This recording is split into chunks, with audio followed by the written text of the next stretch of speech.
Bonjour à toutes et à tous, très heureux d'être avec vous ce matin avant ce match contre Reims ce soir qui nous attend au stade Auguste Delaune et je vous vois déjà bien connecté, déjà prêt à réagir dans cette OM au café. Je vois Alpha Blue Light qui ne s'est pas remis du sondage de dimanche soir.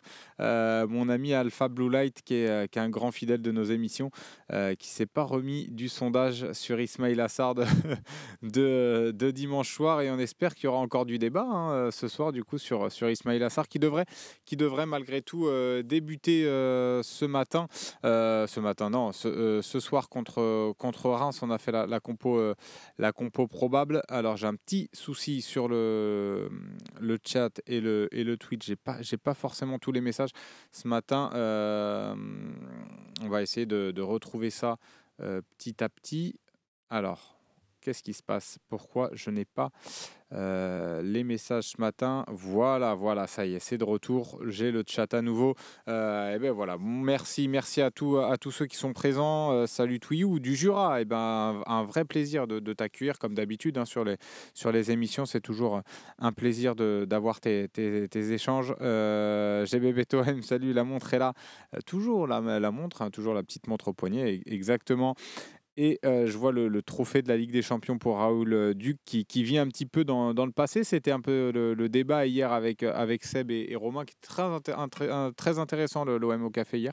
Mais aujourd'hui, on va basculer, on va rester focus sur ce match contre Reims. C'est un match extrêmement important, presque victoire obligatoire, la fameuse de Gernig. Mais celle-là, finalement, on est obligé de la sortir ce soir parce que s'il n'y a pas de victoire, c'est compliqué, ça sera compliqué pour aller chercher l'Europe. Et déjà, c'est compliqué d'y croire. Déjà, moi, après le match contre Lorient, ce match-là m'avait pas forcément rassuré dans l'attitude que j'avais vue sur le terrain. J'ai vu une équipe encore en difficulté, alors des erreurs techniques qu'on avait l'habitude de voir depuis des semaines, mais déjà, mais aussi dans l'attitude, j'ai revu des mêmes signes un petit peu que j'avais pu voir contre l'Atalanta, contre une équipe assez faible, en plus de Lorient, sans manquer de respect au Merlu, mais voilà, donc là, moi, ça m'a pas rassuré. Et puis hier, la conférence de presse de Jean-Louis Gasset m'a pas non plus hyper rassuré quand je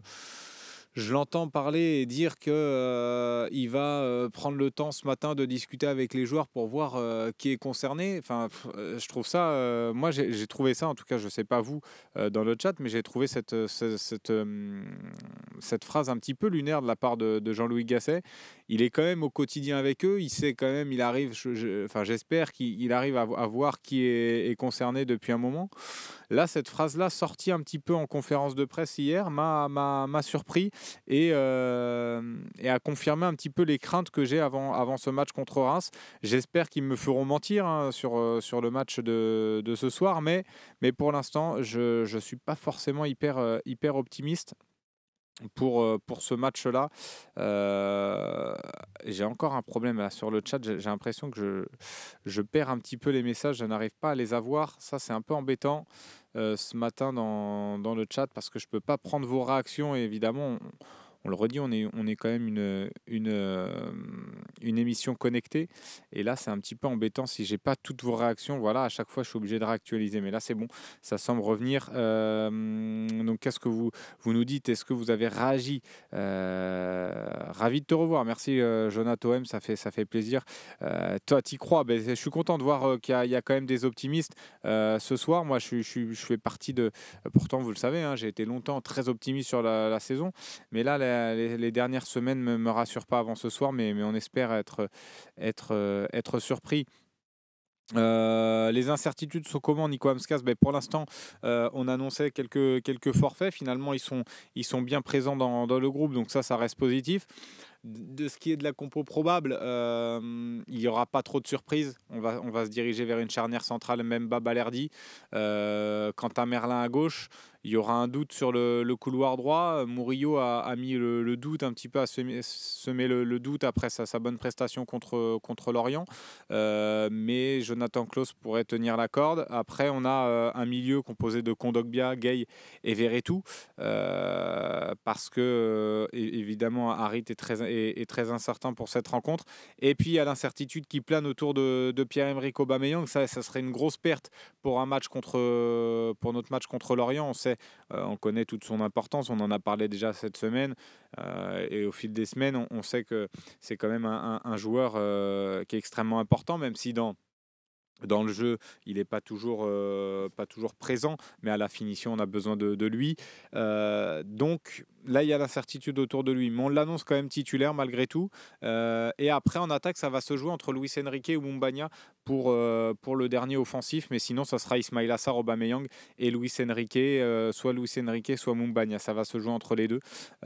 Et là aussi, c'est Luis Enrique qui tient la corde pour être titulaire. Donc voilà la compo. Nineja Oslim un peu d'optimisme. On espère. Moi, comme je vous dis, je vais espérer la victoire toujours. On va espérer la victoire de l'Olympique de Marseille. Mais il y a quand même des signes, moi, qui ne me rassurent pas avant ce match-là.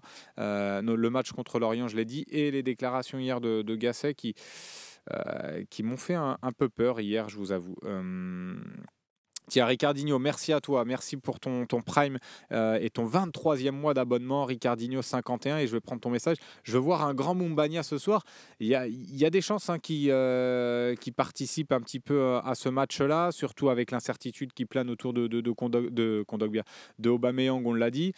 Et puis aussi, il pourrait être titularisé à la place de Luis Enrique si Aubameyang est apte à jouer. Donc voilà. Euh, Ouais, Maximus West, tu me rejoins un petit peu sur le cas Gasset, ça fait parler, ça fait, toi aussi, ça t'a pas rassuré. J'ai bien aimé sa déclat perso Takaura, tiens, ça va permettre de contredire un petit peu ce que je dis. Ça fait 3 mois qu'il les bichonne, vu nos résultats, il met tout le monde au diapason et ceux qui pensent déjà aux vacances, bien qu'il reste sur le banc. Oui, évidemment, là, tu vois, sur ton message, je te rejoins, mais moi, c'est plus dans sa déclaration où il dit je vais discuter avec les joueurs pour voir qui est concerné. Enfin, ça, tu le vois quand même à l'entraînement. Tu vois les joueurs qui sont impliqués, qui sont investis. C'est plus en ça où je sens qu'il est un petit peu perdu en fait, notre ami Gasset, et il sent que le groupe, en tout cas, il a peur que son groupe est déjà lâché. Et moi, c'est pour ça que ça me rassure pas du tout. Que ça me rassure pas du tout. Euh, Samba Tapik, ils sont déjà en vacances comme la fin de saison dernière. Là, ils n'ont pas le droit. Ils n'ont pas le droit, ça c'est sûr et certain. Ils n'ont pas le droit de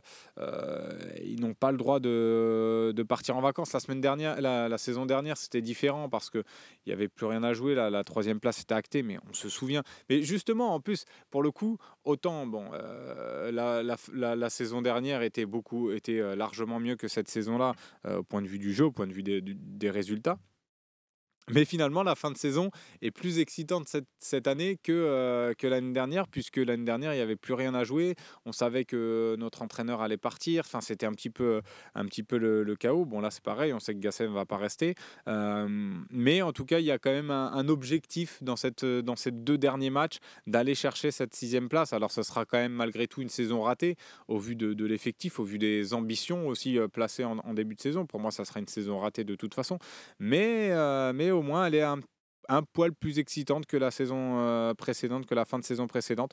Donc, on va suivre ça avec attention. Il faut 11 tigres et pas 11 chats, exactement, Nico Amskas. Malheureusement, je pense qu'il parle d'un joueur que je porte dans mon cœur, mais qui semble démotivé lors des entraînements. Pegastres, qui nous parle évidemment de Joaquin Correa, mais je ne pense pas que ce soit le seul joueur qui soit pas forcément très impliqué dans cette fin de saison. Qui aurait lâché, ça aussi, il y a des noms qui peuvent peut-être ressortir.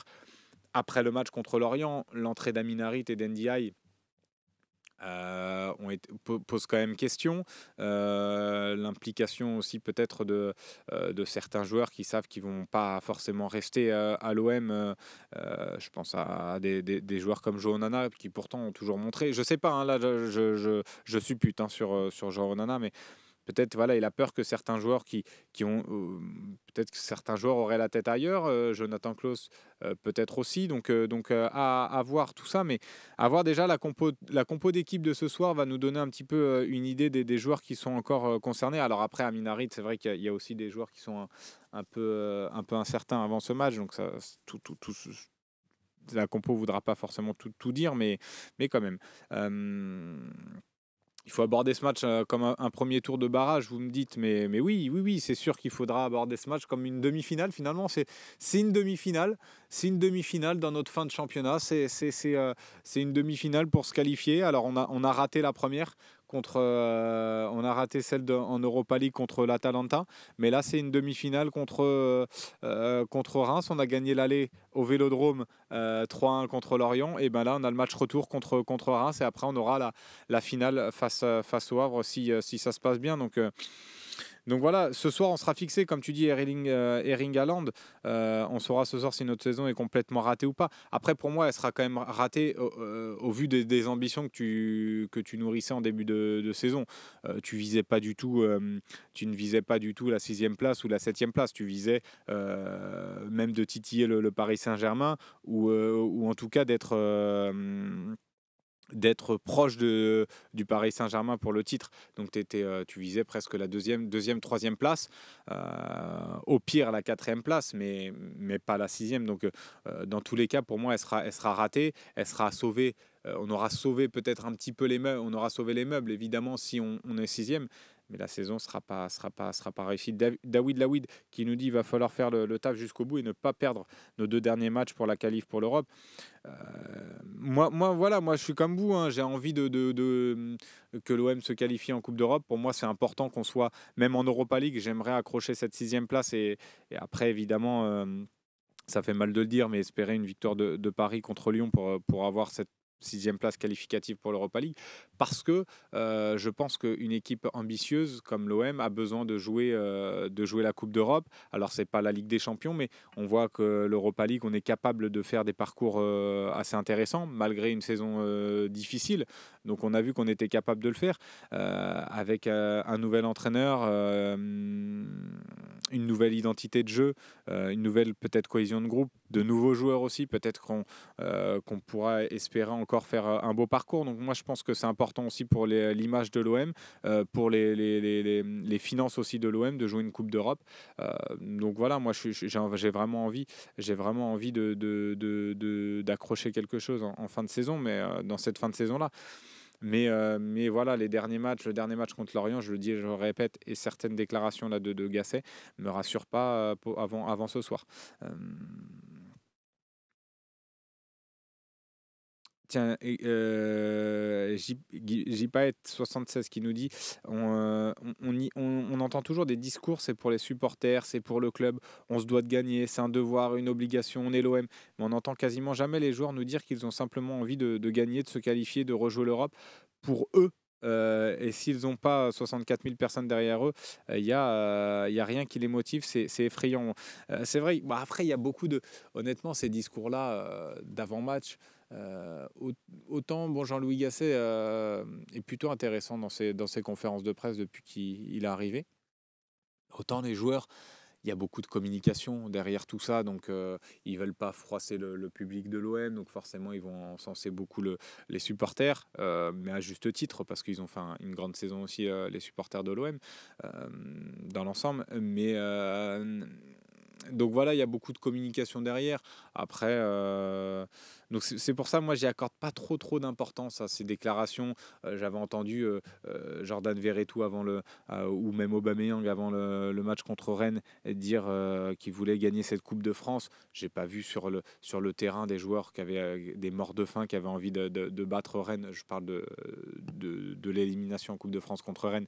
J'ai pas vu des morts de faim capables et avoir vraiment envie de gagner cette Coupe de France. Pareil pour l'Europa League. J'avais entendu des discours, on va se tuer sur le terrain avant le match retour. J'ai pas vu des joueurs se tuer sur le terrain, donc j'y accorde vraiment peu d'importance. J'en avais parlé il y a quelques jours déjà de ces déclarations-là, de ce type de déclaration. Mais voilà, pour moi, c'est pas des comment dire, c'est un peu des discours de façade. Voilà, on passe la pommade un peu à tout le monde et puis voilà. Mais il y a beaucoup de communication là-dedans. Et puis aujourd'hui même, presque les conférences de presse sont un peu préparées. Alors peut-être moins celles d'avant-match, mais toujours dans les clubs pour vous dire un petit peu comment ça se passe. Mais on prépare un peu les joueurs aux questions. On leur dit ça, tu répondras à telle chose, telle chose. Donc des fois c'est un peu robotisé, ça manque un peu de spontanéité et de sincérité en tout cas des fois. Ce qu'on peut reprocher aujourd'hui dans les discours de certains joueurs. Ce match devient l'un des plus importants pour Sauna 13 de la saison. Si on veut qu'elle ne soit pas complètement loupée, il faut accrocher l'Europe. Ce match-là est vraiment crucial. Moi, c'est pour ça je suis vraiment impatient de le vivre ce soir. On pouvait perdre un peu notre motivation, mais quand on est supporter de l'OM, on a envie de voir quand même l'OM jouer une Coupe d'Europe et puis se qualifier et pas jouer pour rien. Donc là la fin de saison reste quand même excitante, malgré tout. Et puis après, bien sûr, on aura le temps de revenir. Par exemple, je vois Rémi Porteno qui nous pose la question sur Bon Fonseca, c'est sûr, on peut rêver de Gallardo. Moi, Gallardo, j'y crois pas du tout. Fonseca, je pense que ça traîne un peu. Après, aujourd'hui, on sort beaucoup de choses. Après, on a été beaucoup habitué aussi à Longoria à des contre-pieds. Donc on annonce énormément dans la presse Fonseca parce que même la Provence avait dit que c'était presque fait dans le sens où on avait déjà proposé un projet de 3 ans à cet entraîneur-là. Mais on a été habitué aussi à des contre-pieds de la part de Longoria, donc faudra se méfier. On n'est pas à l'abri qu'un entraîneur, surprise un peu arrive, alors qu'on annonçait Fonseca. Moi, je m'attends à tout jusqu'à la fin. Donc tant que il n'y a pas d'officialisation, mais on aura le temps de revenir de toute façon sur Fonseca. Je pense que ça sera, sur Fonseca ou le nouvel entraîneur, je pense que ça se fera à l'issue de la saison. De toute façon, là, ce qui est sûr, c'est que Benatia et Pablo Longoria veulent boucler le dossier de l'entraîneur très rapidement et pas faire comme l'année dernière pour pas être pris de court et pour bien préparer la saison prochaine. Donc ça déjà c'est positif, mais j'espère qu'ils vont réussir à le faire.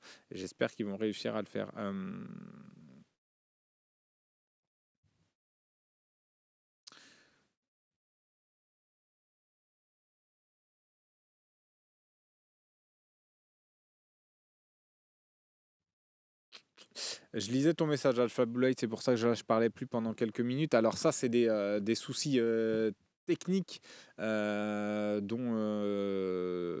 qui me dépassent honnêtement. Je vais pas te mentir, Alpha Blue Light. Mais je vais lire ton message pour quand même, les gars, le panneau pour encourager à désactiver les bloqueurs de pub sur Chrome empêche d'accéder au site même quand le fonctionnement est en liste blanche comme c'est mon cas. Ça ne fonctionne pas, ça bloque systématiquement l'accès et il faudrait désinstaller totalement les bloqueurs. Et ça, par rapport à d'autres sites, c'est trop durement paramétré. Vous feriez bien de réfléchir à la question. Bon, bah écoute, au moins j'ai lu ton message. J'essaierai de transmettre l'info à notre service informatique. Mais moi, là, je peux pas te répondre honnêtement à ça. Ça, c'est des choses qui me dépassent et qui sont pas dans mes compétences, on va dire ça comme ça. On va rebasculer sur le football et le match qui nous intéresse. Paolo Sergio qui nous dit c'est pas une question de motivation, il y a une usure des joueurs. Verretou par exemple ou Obama, ils en peuvent plus. On est juste trop limité dans tous les domaines, on maîtrise rien. Et des fois ça passe, des fois c'est la catastrophe. Donc bah, j'espère que ce sera pas la catastrophe ce soir et que ça va passer. Mais c'est vrai que Verretou, on le sent. Bah, là je vais aller un peu plus loin, mais c'est vrai que Verretou, on le sent vraiment fatigué dans cette fin de saison. Il a beaucoup donné, il a beaucoup joué, il a joué énormément de fois blessé. On s'en rappelle, hein, Romain Canidiul nous l'avait dit en milieu de saison qu'il jouait avec une blessure à la cheville. Il a vachement forcé. Après le match contre Benfica, il a lui aussi beaucoup enchaîné. Et puis là, on le sent vraiment fatigué. Il y a eu le match et on le sent moins bon aussi sur le terrain. Donc aussi, ses prestations pâtissent. Crescu, pas de souci pour le retard. Bienvenue avec nous. On va continuer de toute façon à parler un petit peu de cet avant-match. Dans cet avant-match, il y aura un petit quiz. Je vais vous faire un petit quiz pour terminer également ce matin en beauté. Comme c'est bientôt aussi l'arrêt de nos émissions et ça va être les derniers petits quiz là, des OM au café. Donc c'est important aussi pour vous remercier pour tout ça. Jonathan M. Slim, que ce soit le PSG ou Lyon, qui gagne la Coupe de France à la Liberty, une 7e place européenne, sachant que Lyon est devant nous pour l'instant. Alors, Lyon, alors il n'y aura pas de 8e place. Si on finit 8e, il n'y aura pas de place qualificative pour la Coupe d'Europe. En revanche, si Lyon termine devant nous, ce sera terminé. Non, mais nous, il n'y a pas de toute façon, il n'y a plus de calcul à faire. Aujourd'hui, si tu perds le match, ça va être compliqué. Tu seras à 3 points de Lens et à 3 points de Lyon. Lens qui va jouer Montpellier, qui reçoit Montpellier. Et Lyon qui va recevoir Strasbourg. Je ne les vois pas faire de faux pas, je ne les vois pas perdre. Il faudrait une défaite pour qu'on puisse, et nous qu'on gagne contre le Havre pour qu'on puisse rattraper. Donc honnêtement, là, il faut absolument gagner ce match-là et gagner contre le Havre. Tu as ton destin entre tes pieds. Il n'y a plus de calcul à faire. Là, aujourd'hui, tu dois terminer 6e. Si tu ne termines pas 6e, la saison sera littéralement ratée de toute façon. Donc voilà.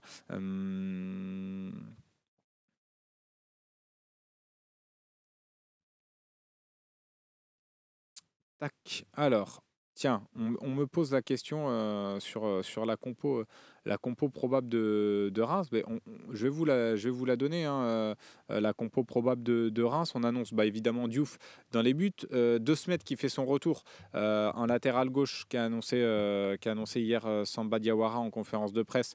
L'entraîneur intérimaire du stade de Reims, pour ceux qui ne le savent pas, il s'appelle Samba Diawara, qui a remplacé Will Steele. Annoncé que De Smet était de retour. Abdelhamid, le capitaine, avec Agbadou et Koné derrière. Un milieu Stambouli, Thomas et Mounetsi. Et puis une attaque Nakamura, Diakité et Ito.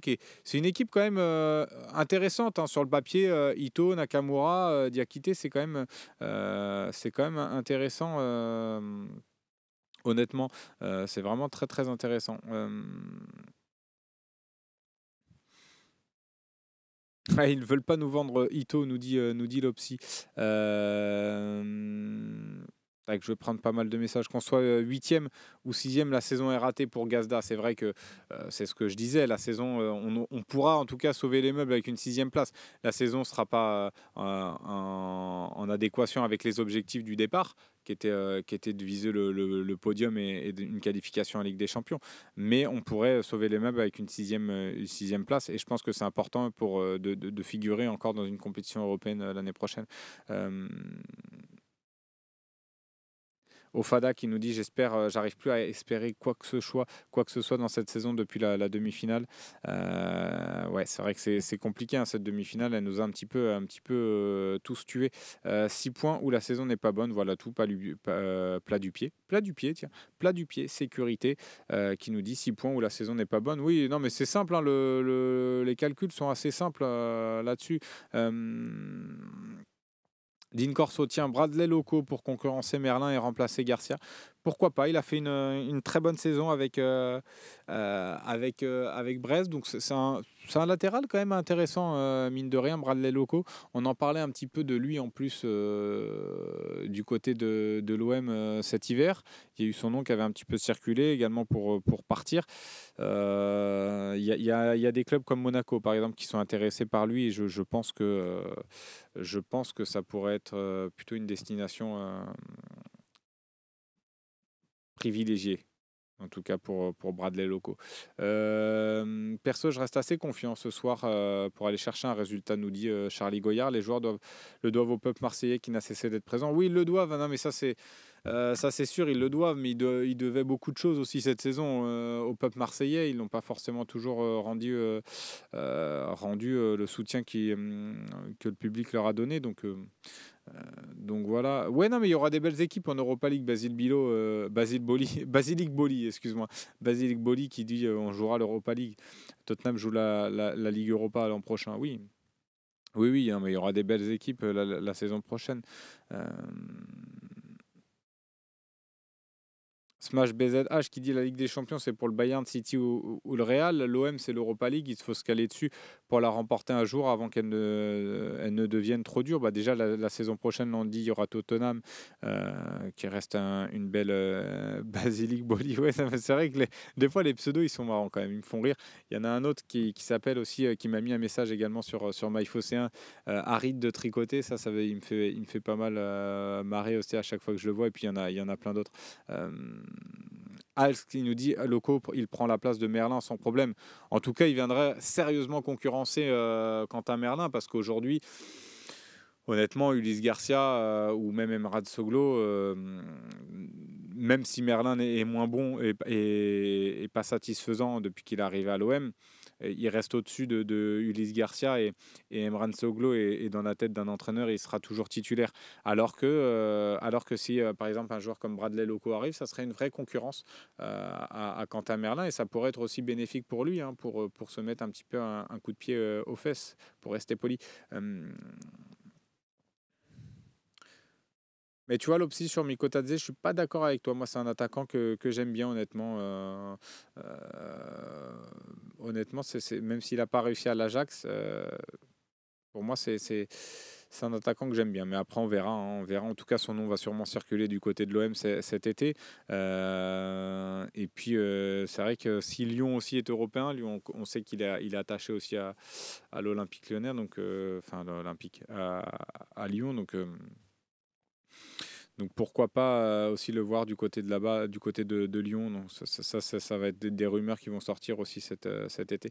Euh, non, mais la priorité Bubu-OM, je suis d'accord avec toi, c'est pas forcément le latéral gauche, même si ça peut le devenir, si Quentin Merlin ne donne toujours pas satisfaction, et puis il faudra de toute façon doubler ce poste-là.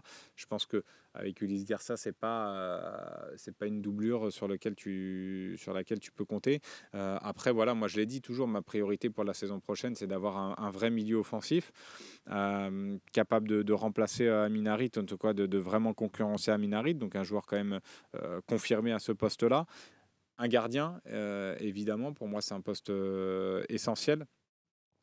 Et puis un attaquant, un autre joueur de couloir en plus d'Ismail Assar. Si Ismail Assar vient à partir, prendre un remplaçant d'Ismail Assar et également un autre joueur. Avoir vraiment deux ailiers de percussion, pour moi, ça me semble primordial. Donc voilà, moi, les postes que je veux renforcer en priorité. Et après, voilà, apporter 5 joueurs, je dirais, un gardien, un milieu de terrain, un milieu offensif et un ailier à cet effectif-là. Et puis après, on verra après. Mais aussi, ça dépendra de où on va terminer, à quelle place on va terminer. Euh,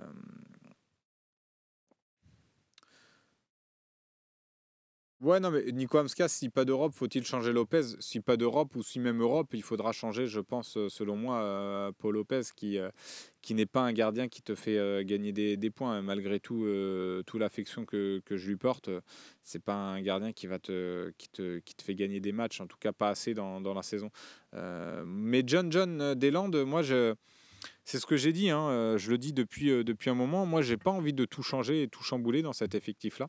Pour moi, la faillite cette saison, elle n'est pas forcément individuelle. Pour moi, elle est collective. Euh, on s'est trompé dès le départ. Pablo Longoria s'est trompé dès le départ avec l'entraîneur. Il a essayé de remplacer par un autre entraîneur qui n'a pas fait l'affaire. Pour moi, il n'y a pas eu cette cohésion de groupe, il n'y a pas eu d'identité de jeu, d'identité non plus collective. Et c'est ça qui nous a fait défaut cette année. Moi, je ne pense pas que cet effectif-là soit si mauvais qu'on veut bien le dire. Pour moi, il y a quand même de la qualité et je pense que en y apportant certaines retouches et des joueurs qui vont apporter une vraie concurrence à cet effectif-là, des joueurs qui vont apporter un plus. Voilà, j'ai dit entre 4 et 5 joueurs en plus, mais sans tout chambouler non plus. Je pense qu'on a aussi une base défensive assez solide. Après Aubameyang, j'aimerais qu'il reste, mais est-ce qu'il va vouloir rester aussi s'il n'y a pas de Coupe d'Europe? On verra en tout cas. Mais voilà, dans l'idée où il reste, lui apporter aussi un soutien de taille en attaque, avoir, voilà, je l'ai dit, un milieu offensif, un vrai milieu offensif fort, capable aussi de faire des différences et d'être décisif. Donc voilà, blague, pourquoi pas prendre Modric qui est mis hors du Real. C'est vrai, non mais c'est vrai qu'il y a eu cette info. Bon, il va partir libre, il est un peu vieux, mais bon, je le vois rentrer quand même avec le Real Madrid. Il a toujours ça reste un joueur hors norme, honnêtement, Luka Modric. Je pense pas que ça sera dans nos cordes financièrement, de prendre un Luka Modric au niveau en termes de salaire, ça va être compliqué. Euh,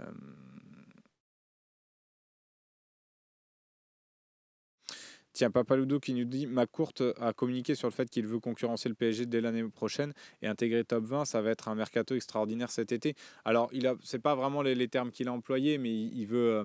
Euh, Après, c'est aussi encore une fois un peu de communication pour calmer un peu aussi la colère des supporters un petit peu, je pense. Mais il a dit qu'il voulait quand même remettre de l'ambition à l'OM et remettre un petit peu d'argent.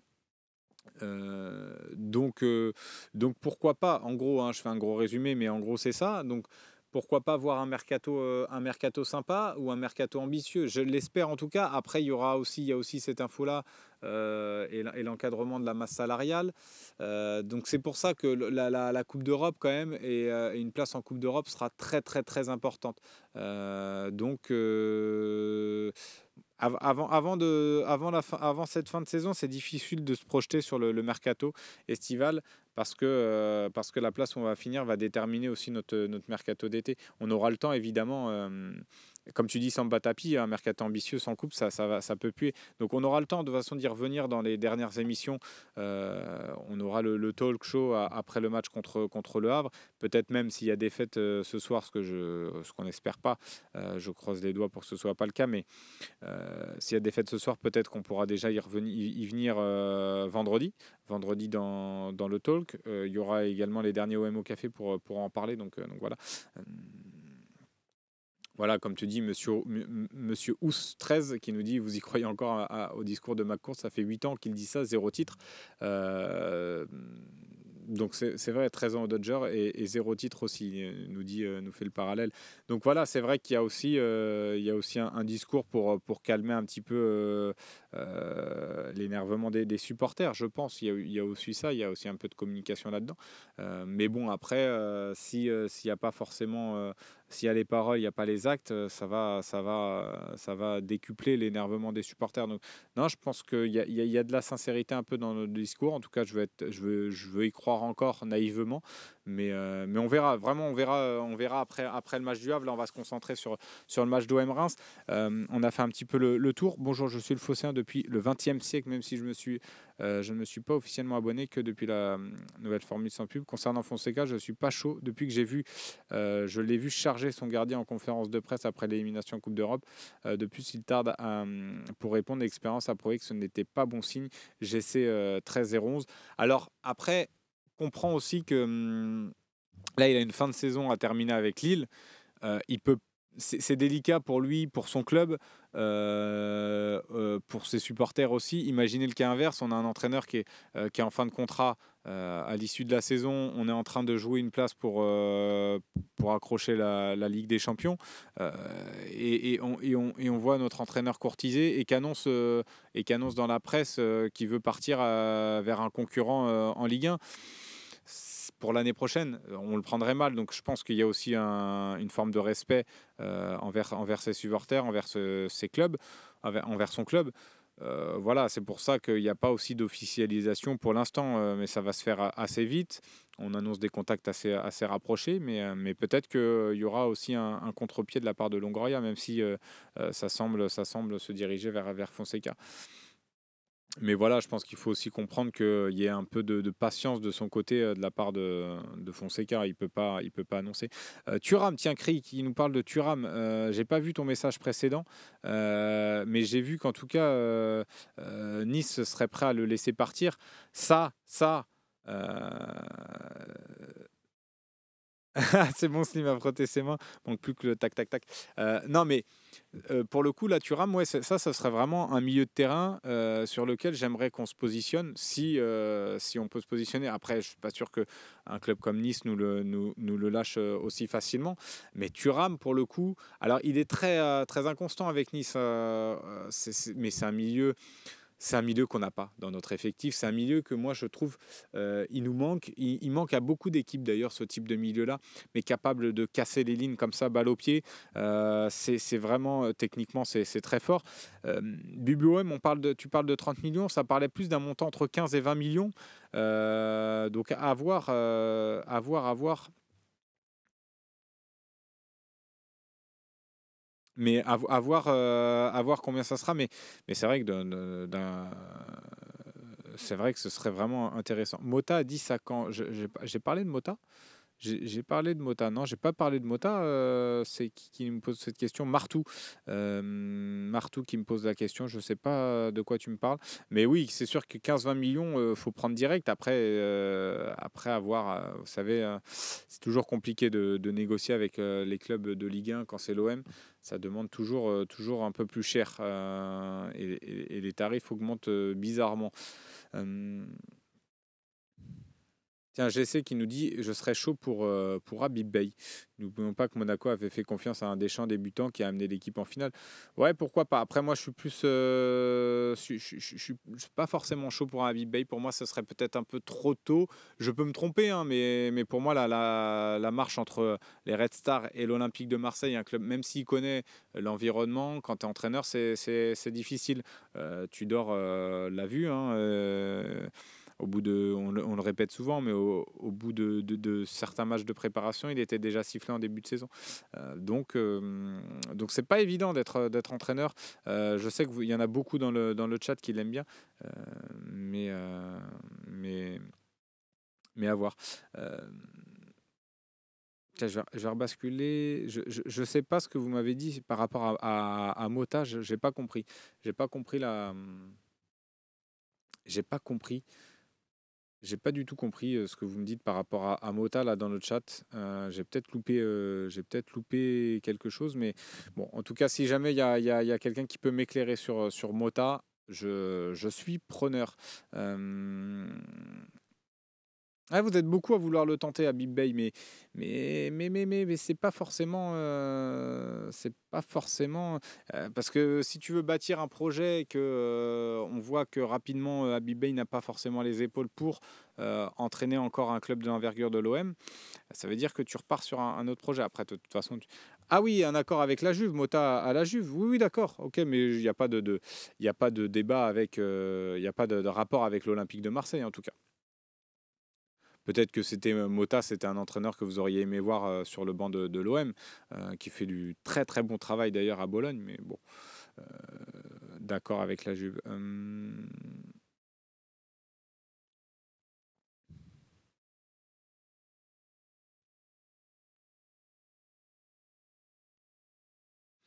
Ouais, ouais, je suis d'accord avec ton message, hein, Biof 78. C'est pour ça que je te dis, une qualification en Coupe d'Europe va aussi dicter pas mal notre mercato estival. Et même s'il y a aussi une baisse de la masse salariale de 30%, des joueurs comme par exemple Kondogbia, qui a un gros salaire, pourrait être amené à partir justement. Bon, bah, je pense qu'on voilà, on a fait un petit peu le tour là ce matin. Vous voyez, je me frotte les mains. On va passer un petit peu au quiz si vous voulez, sauf si vous avez encore rapidement des petites questions parce on va avoir aussi pas mal de boulot cet après-midi. Donc on aura aussi les 4 heures de direct. Mais si vous voulez reprendre un dernier message, je vais prendre, j'ai vu marqué Baka, nous dit Franck S. Tu crois que c'est possible, souhaitable? Ce serait une bonne idée aussi, Franck S. Après, peut-être que lui a envie peut-être de souffler après ces saisons à Lens. Mais ce serait une bonne idée. Moi, c'est dans l'idée, ce serait, il fait partie de mon top 3 des entraîneurs pour l'OM en tout cas.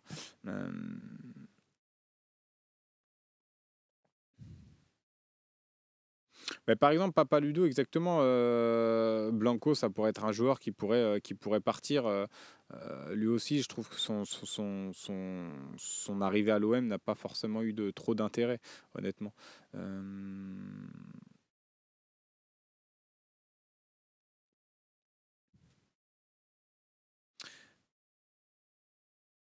Donc voilà. Bon, on va passer au petit quiz pour terminer tranquillement cette émission. Et puis je vous le rappelle, hein, ce soir, il y aura le 4 heures de direct comme d'habitude avec un match extrêmement important contre le stade de Reims. Donc voilà, je sais que vous allez attendre aussi cette émission avec impatience. Voilà, dites-moi si vous êtes prêts dans le chat pour le quiz. Et puis on y va parce que là, il est 11h40, on est bien ensemble. J'aimerais bien récupérer le gardien de Clermont, il est marrant. Oh, il est marrant, mais je suis pas sûr qu'on rigole beaucoup avec lui si.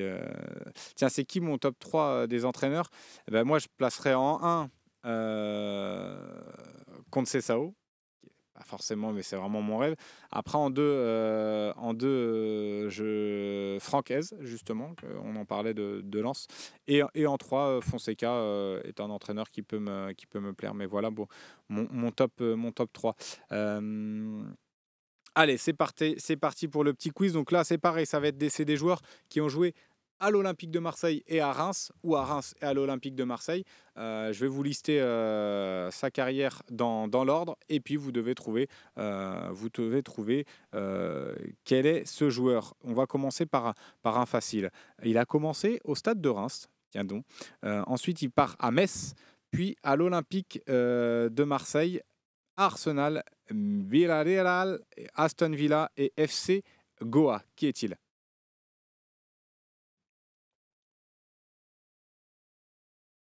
Tu vas voir si dans le chat, voilà, vous l'avez. Vous l'avez. Pires. Voilà. Là je vous ai dit, hein, c'était facile. Le second est plutôt abordable aussi pour vous parce que vous êtes des bons connaisseurs. Et le dernier, par contre, ça sera très dur.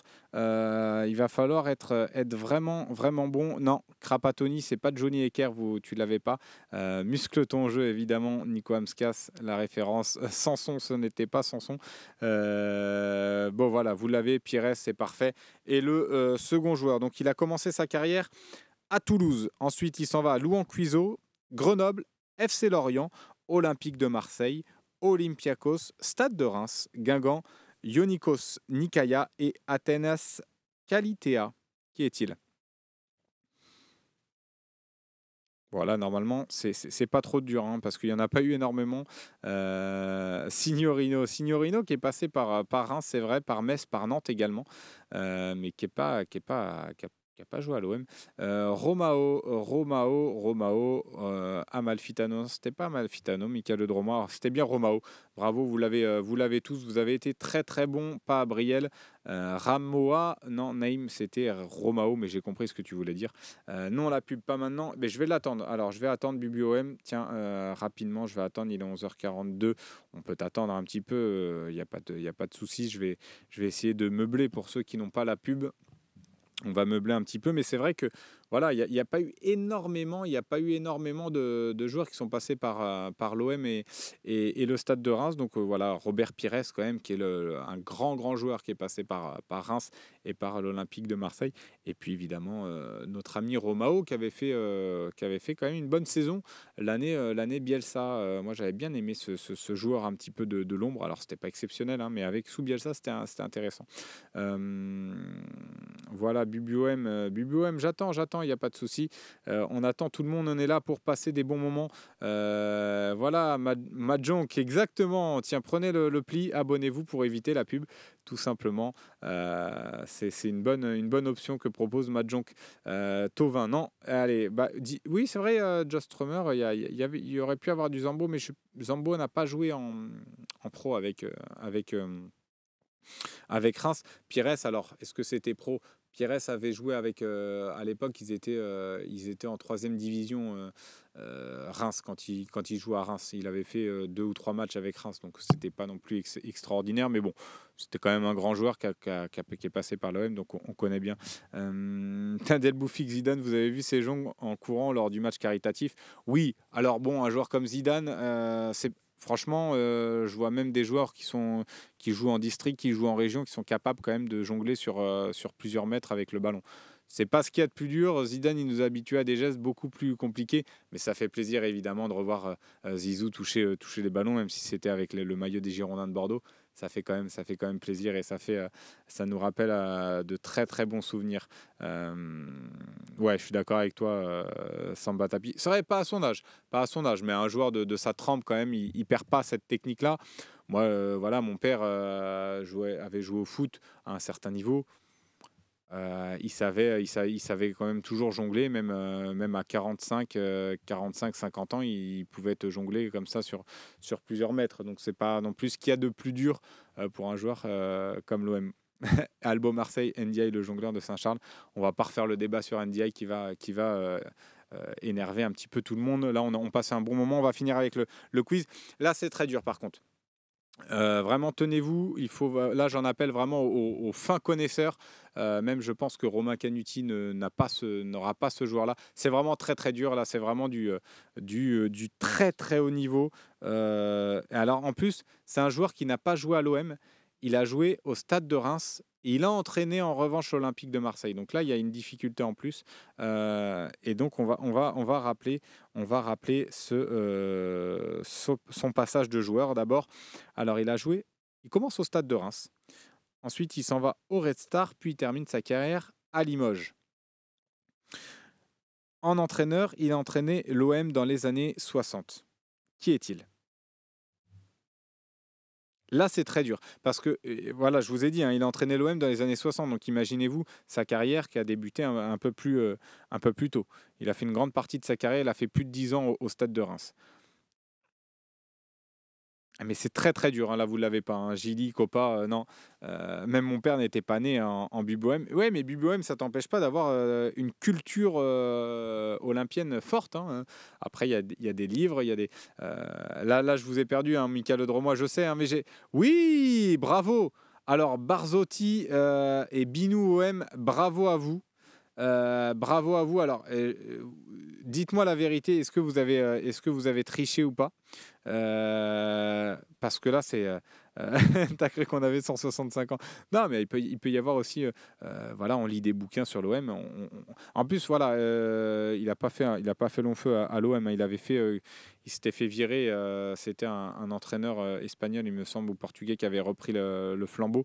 Et Marseille était descendu d'ailleurs était remonté en 61-62 et était redescendu dans l'année 62-63. Et il a entraîné donc la saison 62-63 et c'est bien Armand Panvert. Donc si vous n'avez pas triché, bravo à vous. Honnêtement, Kikit qui dit Wikipédia a dû chauffer. Ouais, mais avec les infos que j'ai données, c'est dur quand même d'aller chercher sur Wikipédia. Honnêtement, mais en tout cas, bravo les gars si vous n'avez pas triché. Honnêtement, c'est chapeau bas. Chapeau bas. Je vais reprendre les noms qui a trouvé. C'est qui Barzotti et Binou OM Armand Panverne. Et en plus, je crois qu'ils ont mal écrit Panverne, donc c'est PAN. C'est PAN VERNE, je crois. C'est pas avec un E. À vérifier, mais moi j'ai triché, j'ai pas trouvé quand même, nous dit J4 Bay. Donc voilà, on a fait un beau petit quiz. C'était vraiment Just Hummer, mon année de naissance, comme quoi je l'ai même pas fait exprès. Et on est descendu cette année, ouais, c'est ce que je disais. Ils ont triché comme toi dimanche Lim. Ouais, non mais moi j'ai pas triché. Non, mais on va. On va pas refaire parce que là, il est déjà 11h47, on a déjà passé pas mal de temps. Je vais pas vous réexpliquer pourquoi j'ai mis 5 à Ismail Assar. Ce serait trop long. Mais en tout cas, voilà, merci à vous encore de votre fidélité. Vous m'avez encore fait beaucoup rire ce matin dans le chat. Donc, c'est un vrai plaisir de vivre ces émissions. Et puis, on se retrouve ce soir, donc 4 heures de direct pour le match contre le Stade de Reims. Extrêmement important pour l'Olympique de Marseille. Allez, bonne journée à tous et à tout à l'heure. Ciao, ciao.